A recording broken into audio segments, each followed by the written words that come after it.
نبی پاک صلی اللہ علیہ وسلم کے صحابی حضرت تمیم داری رضی اللہ تعالیٰ عنہ فرماتے ہیں میں حضور کے ساتھ تھا، ایک جگہ کھڑے تھے، ہم بہت سارے صحابہ تھے، ایک اونٹ دوڑا دوڑا آیا، اس نے نا پہلے حضور کی قدم چومے، پھر کان میں کچھ کہا اونٹ نے، تو حضور فرمانے لگے تو فکر نہ کر، اگر تو سچا ہے تو تیری مدد ہوگی، اور اگر تو جھوٹا ہے تو تجھے تیرے جھوٹ کی سزا ملے۔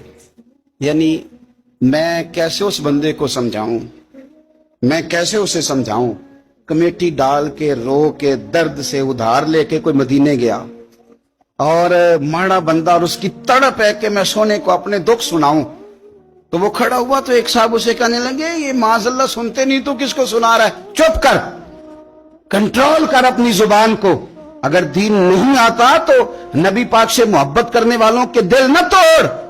جو رسول اونٹوں کی بولیاں بڑے خوب طریقے سے جانتے ہیں وہ اپنے غلاموں کی باتوں کو نہیں سنتے۔ رانجھا رادی کرنے والے ان کی بھی کیا ہی بات ہے، روزے دے دوالے نے غلاماں دیاں ٹولیاں، اور ویکھو ایک پہ سن دے کروڑاں دیاں بولیاں۔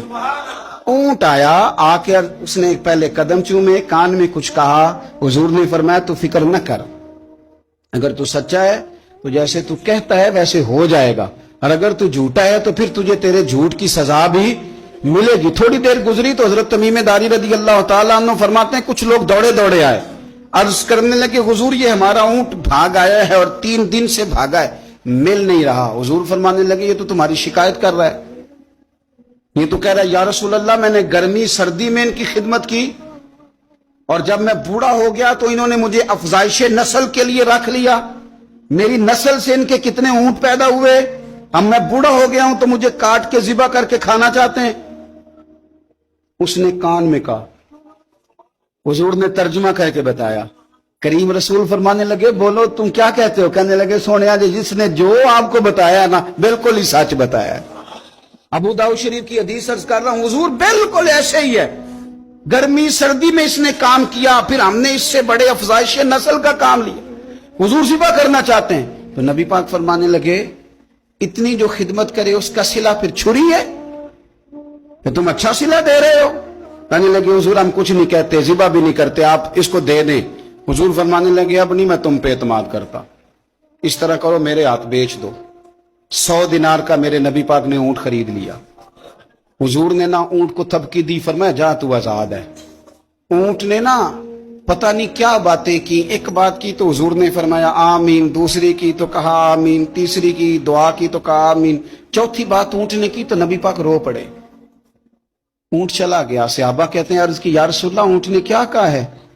تو حضور فرمانے لگے اس نے پہلی دفعہ یہ کہا ہے کہ یا رسول اللہ اللہ آپ کو میری طرف سے، اسلام کی طرف کے اور قرآن کی طرف سے بہترین صلہ عطا کرے۔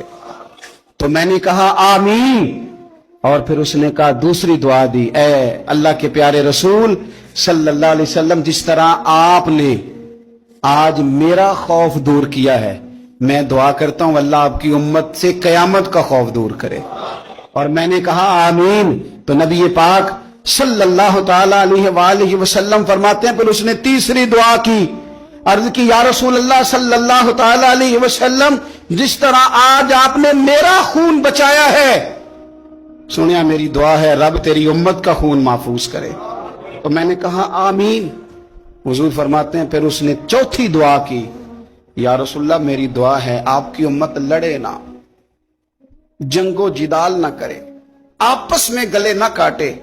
تو حضور فرماتے ہیں میں نے آمین بھی کہا اور میں رو بھی پڑا، اس لیے کہ یہ دعا میں نے اپنے رب کریم سے مانگی تھی کہ اے اللہ میرے امتی لڑے نہیں، آپس میں لڑے نہیں۔ تو یارو بچے لڑتے ہیں، بچے لڑتے ہیں تو کیا باپ خوش ہوتا ہے؟ وہ تو پریشان ہوتا ہے، روتا ہے میری امت لڑے نہ۔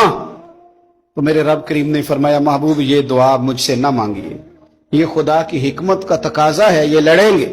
تو نبی پاک صلی اللہ علیہ وسلم فرماتے ہیں جب لڑائی کی بات کی تو میں نے پھر اس وقت میں عبدیدہ ہو گیا، میں رو پڑا، یہ نازک مسئلہ ہے، تکلیف والا ہے کہ یہ لڑیں گے، کچھ لوگ فرقے بنا لیں گے، الگ عقیدے گھڑ لیں گے اور سچے سچے مسلمانوں سے لڑیں گے۔